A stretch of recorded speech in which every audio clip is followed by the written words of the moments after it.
दोस्तों, सबसे पहले तो आपको नमस्कार। आप सबको इस विकट काल में बहुत मजबूर होकर घर के अंदर से ही खुद को सुरक्षित रखते हुए आप लोगों से बात करनी पड़ रही है। और बात करने की मजबूरी इसलिए आ गई है कि हम लोगों ने देखा है कि परसों शाम जब माननीय प्रधानमंत्री जी ने माननीय मुख्यमंत्री हेमंत सोरेन जी को फ़ोन किया और उसके बाद एक ट्वीट आया माननीय मुख्यमंत्री जी का कि केवल मन की ही बात वो सुन पाए माननीय प्रधानमंत्री जी की, लेकिन काम की बात हो ही नहीं पाई।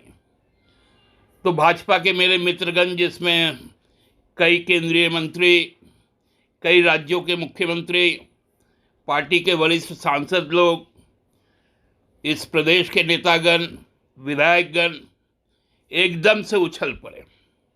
उनको लगा कि ये कैसा समय आ गया कि माननीय मुख्यमंत्री जी ऐसा ट्वीट कर दिए।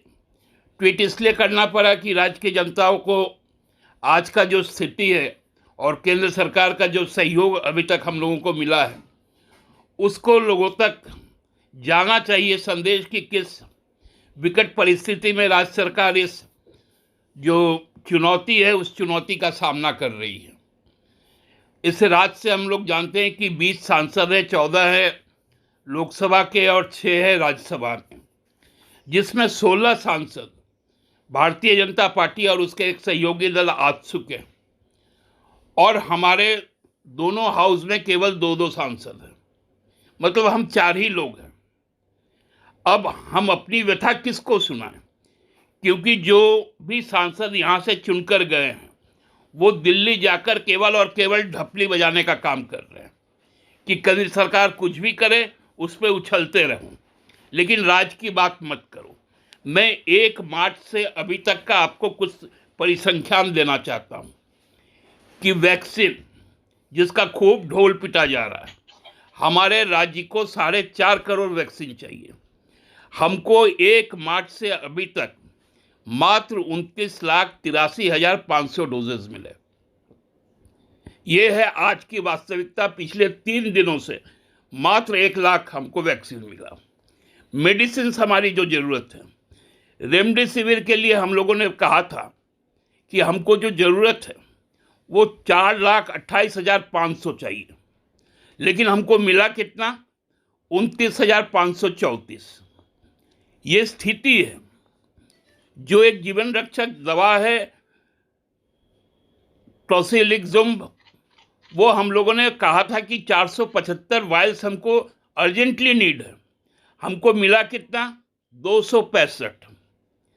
हमको फेविप्रू भी पूरा नहीं मिल पाया, उसमें भी कटौती की गई। हमने 41,000 मांगा था, वो भी अभी तक पूरा नहीं मिला।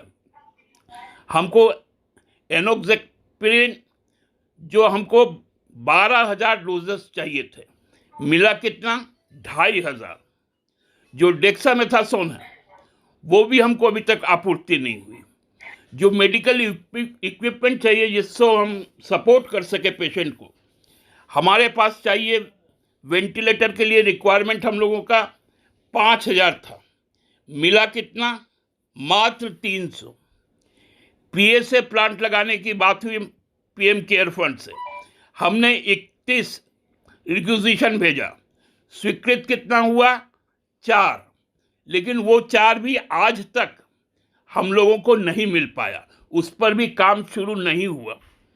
हमने जो ऑक्सीजन कंसंट्रेटर है वो हमने 500 मांगा था, हमको मिला कितना? 100।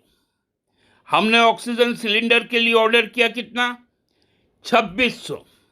अभी तक मिला कितना? 400। तो मैं पूछना चाहता हूं कि माननीय प्रधानमंत्री जी ये काम की बात सुनेंगे या नहीं सुनेंगे? तो यही तो काम की बात है जो अभी आज होनी चाहिए। यही तो माननीय मुख्यमंत्री जी ने कहा, तो ये लोग लगे उछलने। अरे इस राज्य की आपको चिंता नहीं है क्या? किस प्रकार दिन रात यहाँ के डॉक्टर्स, यहाँ के पैरामेडिकल स्टाफ, यहाँ का पुलिस, यहाँ का प्रेस मीडिया के साथी, यहाँ के सफाई कर्मचारी, यहाँ के नर्सिंग स्टाफ किस तरह से लड़ रहे हैं। पूरा महकमा लड़ रहा है, लेकिन आपको है कि प्रधानमंत्री के विरुद्ध क्यों बोल दिया। अरे विरुद्ध नहीं बोले, वो सही बात बोले कि प्रधानमंत्री जी ने हमको फोन किया लेकिन अपनी मान की बात बताए, हमारे काम की बात तो ना सुने, ना बात करने की चर्चा भी समझे। हम लोग जानते हैं इस देश में जब से आजादी हुआ है आज तक लगभग 55 वर्षों से यहां पर वैक्सीनेशन का काम चल रहा है। वो चाहे जन्म से लेकर हो, चाहे वो पोलियो, एंटी पोलियो ड्राइव हो, एंटी लेप्रोसी हो, एंटी मलेरिया हो, डीबीटी हो, खसरे का टीका हो, तमाम तरह का ये आज तक फ्री में होते आया है। अब क्या जरूरत पड़ गया कि इसमें राज्यों को खरीदना पड़ेगा, इसमें प्राइवेट हॉस्पिटल्स को खरीदना पड़ेगा, जबकि यूनियन बजट में इस फाइनेंशियल ईयर में 35,000 करोड़ रुपए बजटीय प्रावधान किया गया केवल और केवल वैक्सीन के लिए, वैक्सीन प्रोक्योरमेंट के लिए। इसके अलावा भी पीएम केयर फंड का पैसा है जो कितने लाख करोड़ में है आज तक किसी को नहीं मालूम। इसलिए नहीं मालूम क्योंकि उसका ना ऑडिट हो सकता है, ना उसका कोई डिक्लेरेशन हो सकता है। यह अजीब स्थिति है और आज भारतीय जनता पार्टी उछल कूद कर रहा है। अरे स्थितियां आपके हाथ से निकल गई है। सुप्रीम कोर्ट तक ने कहा कि केंद्र सरकार के हाथों से स्थितियां निकल गई है। पैंडेमिक एक्ट लगा हुआ था, डिजास्टर मैनेजमेंट एक्ट लगा हुआ था।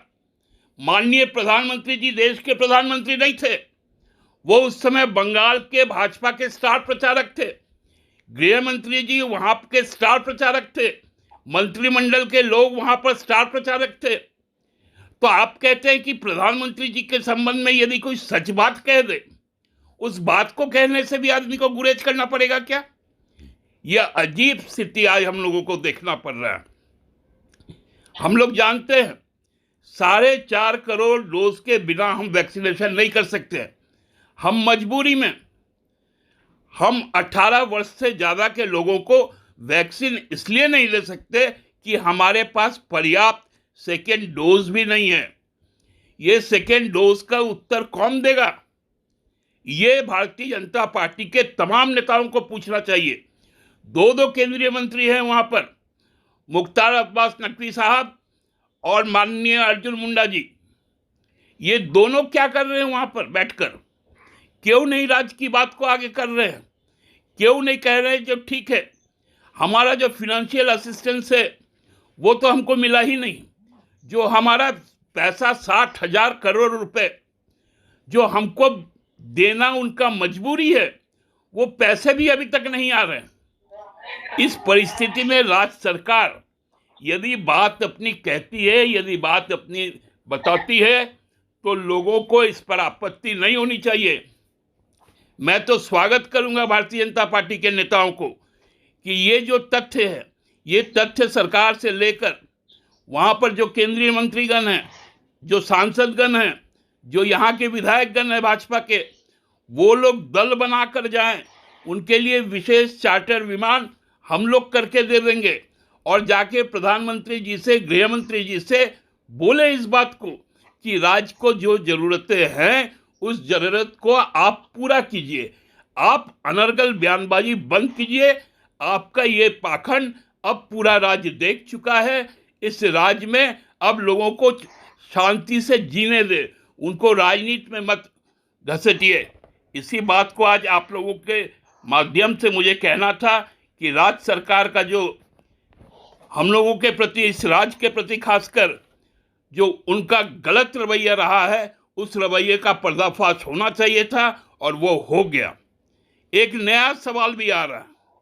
ये हम सबको जानते हैं, एक बड़ा दुखद घटना घटी है साहेबगंज में। वहाँ के महिला थाना की जो इंचार्ज थी, उनकी मृत्यु हुई है। मृत्यु की सच्चाई क्या है इसका तफ्तीश तो हो गई, SIT का भी गठन हो चुका है। लेकिन यदि किसी भी तरह से उस परिवार से कोई भी तरह की जांच की मांग हो, वो CBI जांच हो, और हम तो कह सकते हैं कि चाहे वो FBI की जांच हो, CIA की जांच हो, जिस जांच को करवाना है, जिस एजेंसी से करवाना है, आप जांच को खत्म कीजिए और ये जनजातीय महिला के नाम पर और जिस प्रकार से घटनाओं को चिह्नित करने का काम